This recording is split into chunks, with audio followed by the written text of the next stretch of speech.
Oryx Islam. Esprit, pratique et histoire.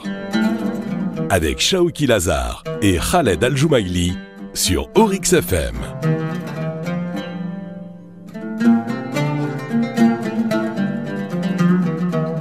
Salam alaikum et bonjour à tous et bienvenue dans Oryx Islam. C'est notre rendez-vous hebdomadaire où on parle de différents sujets liés à la pratique de l'islam. Nous sommes en compagnie de Dr Shawki Lazar. Docteur, salam alaikum. Wa alaikum salam wa rahmatullahi wa barakatuh, Khaled. Docteur, dans l'épisode précédent, nous avons parlé de la préservation de l'humain. On continue toujours de parler de même sujet, mais plus précisément de la préservation de la liberté. Pour commencer, est-ce que la liberté dans l'islam, c'est de faire ce qu'on veut ? En vérité, quand on parle de liberté en islam, effectivement, on peut vouloir parler de deux choses. La première des choses, c'est la liberté en termes de liberté de culte, liberté d'expression, liberté de ses mouvements, etc. Ça, c'est une chose. Mais la vraie liberté en islam, c'est le fait de se libérer de tout ce qui nous empêche d'être un être humain, de se libérer de tout ce qui entrave notre volonté. Parce qu'en vérité, la vraie dimension humaine en nous, elle ne peut s'exprimer qu'en se libérant de ce qui empêche cette expression. Et c'est pour ça qu'en islam, on l'avait rappelé aussi précédemment, on a des adorations, on a la purification du cœur, etc., qui nous permettent d'être libres. En fait, c'est quelque part, ça peut sembler être paradoxal. On se soumet à Dieu pour être libre. On se soumet à Dieu pour pouvoir se libérer de ce qui peut nous entraver, de ce qui peut nous empêcher d'être un être humain à part entière. C'est ça la vraie liberté en islam. C'est cette libération spirituelle qui va nous permettre d'être vraiment nous-mêmes et de prendre des décisions sans être sous une contrainte, sous le joug de quoi que ce soit la pression sociale ou que ce soit la pression de nos penchants et de nos passions, ou que ce soit l'ego, etc., etc. Donc c'est ça la vraie liberté en islam. Mais ici, quand on va parler effectivement de la préservation de la liberté en tant que finalité de l'islam qui tombe sous la préservation de l'humanité de l'humain. Parce que la liberté, ça fait partie de l'humanité de l'humain. L'humain n'est pas humain à part entière s'il n'est pas libre. Et donc c'est une des composantes les plus importantes de l'humanité de l'humain. Et l'être humain, en vérité, c'est le seul être qui a la liberté de choisir. Les autres éléments de la création, selon l'islam, obéissent à Dieu sans en avoir le choix. Sans avoir le choix d'obéir ou de désobéir. Sans avoir le choix entre le bien et le mal. L'humain est la seule créature qui a ce libre arbitre, qui a le choix entre faire le bien, faire le mal, entre l'éthique et son contraire. Et donc, c'est quelque chose qui donne à l'être humain cette particularité. Et si cette liberté est entravée, eh bien, c'est une partie de nous, en tant qu'être humain, une partie de notre humanité qui sera entamée. Et de ce fait, l'accomplissement de notre objectif sur Terre sera mis en cause. Et donc, l'islam a établi des prescriptions pour préserver la liberté en tant qu'objectif supérieur de l'islam. Mais comment l'islam vise à préserver la liberté ? Eh bien, une des premières prescriptions que l'islam a établies pour préserver la liberté, eh bien, c'est la libération de l'esclave. En vérité, la libération de l'esclave devient avec l'islam une valeur. C'est la première fois dans l'histoire humaine que la libération de l'esclave devient quelque chose d'éthique, devient une valeur. Alors qu'auparavant, avant l'islam, eh bien, l'esclavagisme, c'était bien sûr quelque chose qui dominait le globe, qui dominait toutes les sociétés, aussi la société arabe, bien sûr, dans laquelle le prophète sallallahu alayhi wa sallam est venu, mais sans que ce n'est conçu comme quelque chose de mauvais ou quelque chose de contraire à l'éthique. Alors que l'islam vient et considère cela quelque chose qui est à éliminer, et la libération de l'esclave devient une valeur, devient quelque chose, devient même une adoration.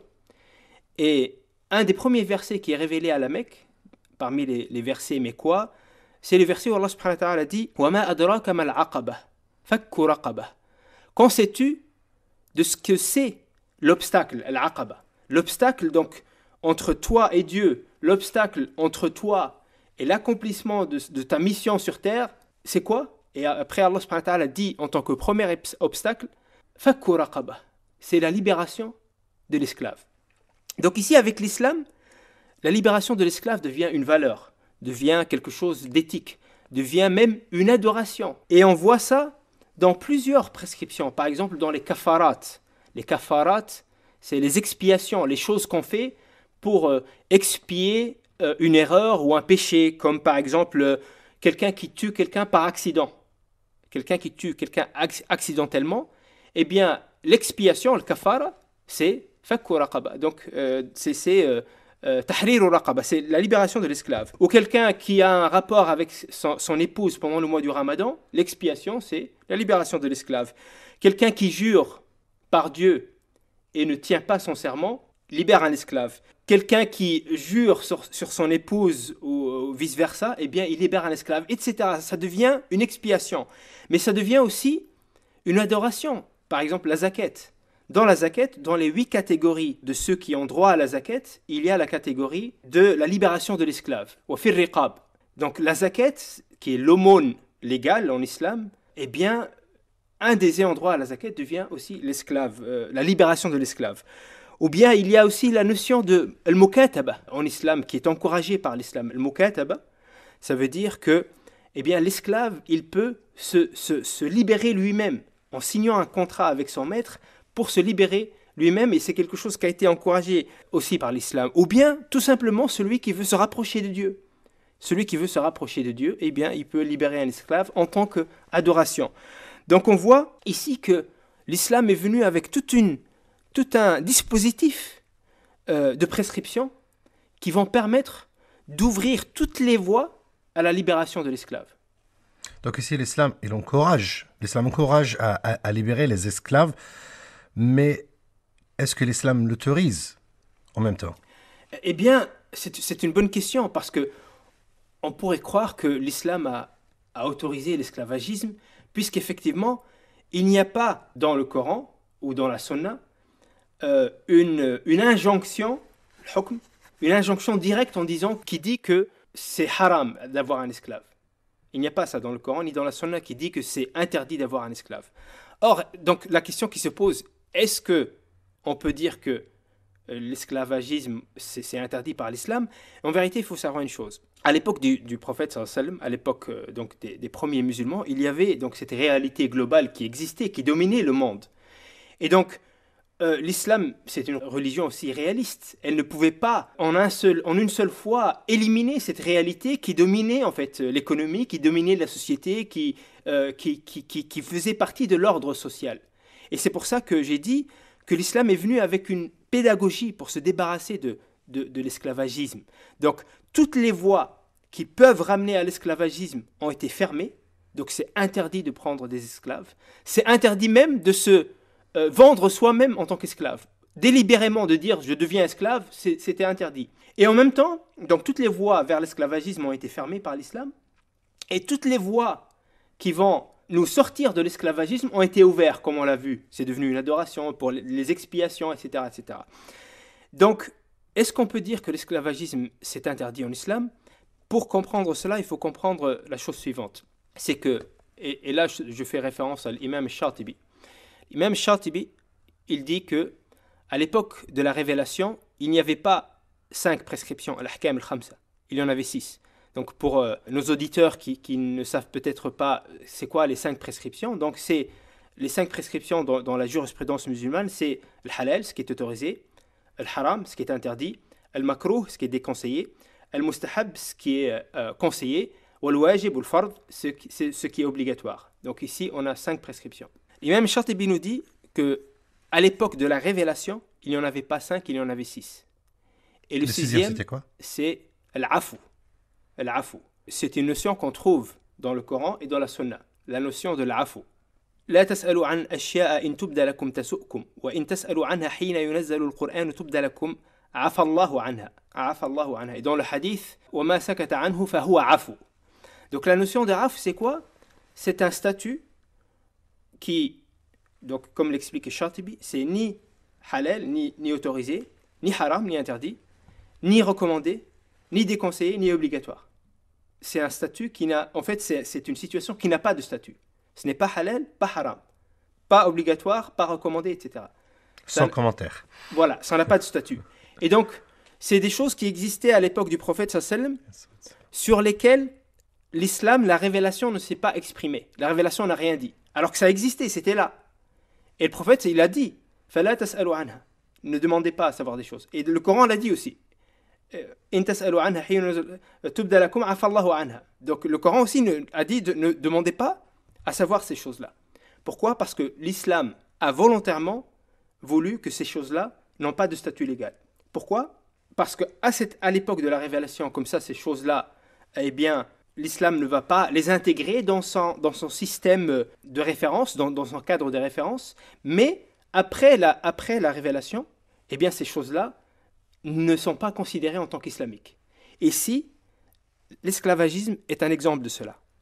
L'islam n'a pas donné de statut légal à l'esclavagisme. Il n'y a pas de verset ou de hadith qui nous dit l'esclavagisme c'est bien, ou l'esclavagisme c'est halal, c'est autorisé. L'esclavagisme était une réalité qui existait, ça existait à l'époque de la révélation, et le Coran l'a laissé comme ça, n'a rien dit. Mais il a encouragé à il est libérer venu les esclaves. avec une pédagogie pour sortir de l'esclavagisme. Donc là, on revient à la question.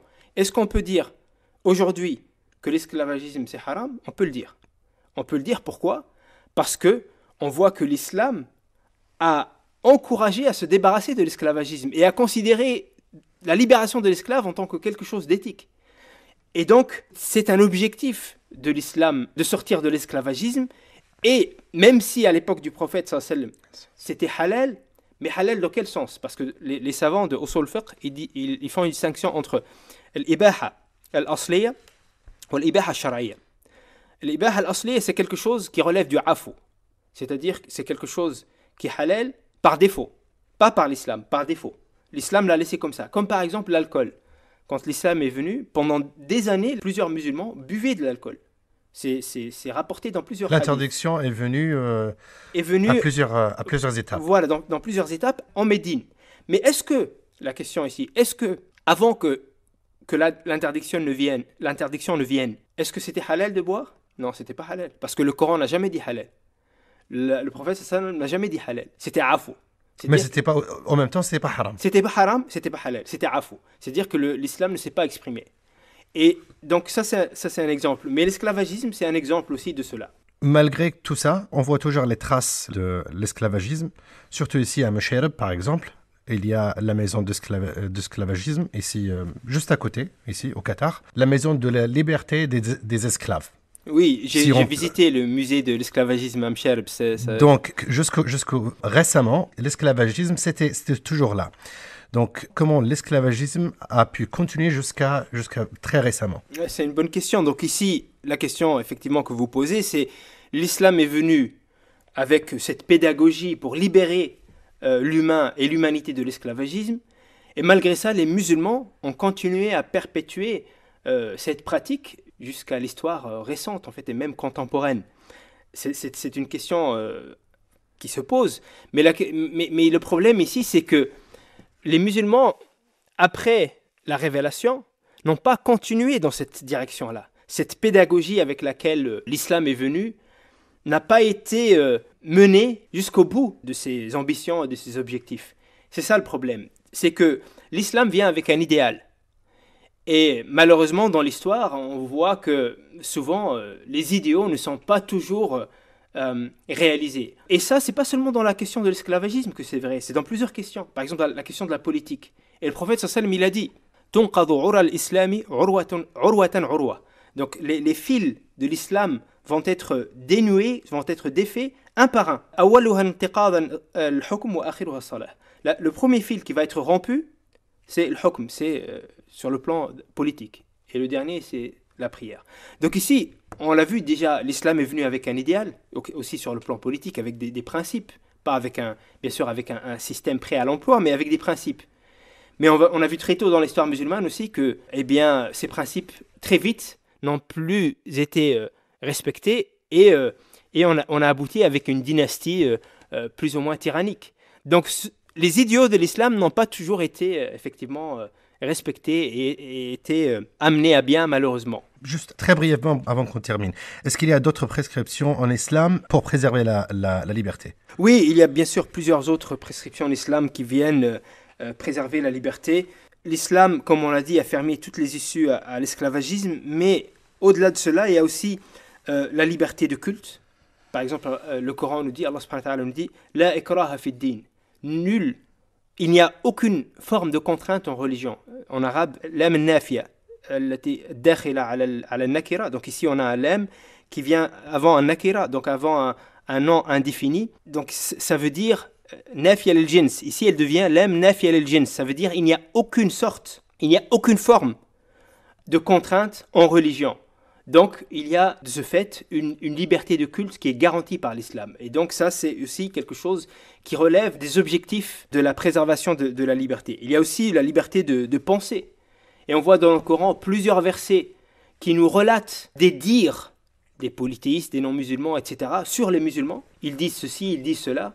Mais malgré ça, Allah n'a pas dit aux prophètes « fais les taire » ou « il faut qu'ils arrêtent de dire ça », etc. Donc, voilà, il y a cette liberté aussi de s'exprimer et de penser. Il y a la liberté individuelle aussi. On voit aussi dans le Coran, le Coran nous interdit par exemple de l'espionnage ou ala tajassasu. Donc ici, parce que chacun dans son foyer, chacun dans son intimité, il est libre de faire ce qu'il veut et on n'a pas à rentrer dans les intimités des gens. Le Coran nous dit aussi la tadkhulu buyutan ghayra buyutikum hatta tasta'nisu wa tusallimu ala ahliha, etc. Donc effectivement, il y a plusieurs types de liberté que l'islam vise à préserver et à réaliser. Très bien. Merci beaucoup, Dr Chouail Azhar. Et merci, chers auditeurs, de nous avoir suivis. Le rendez-vous la semaine prochaine. Au revoir. Oryx Islam. Esprit, pratique et histoire. Oryx Islam avec Shawki Lazar et Khaled Al-Joumaili tous les vendredis à 12h et les samedis à 6h05.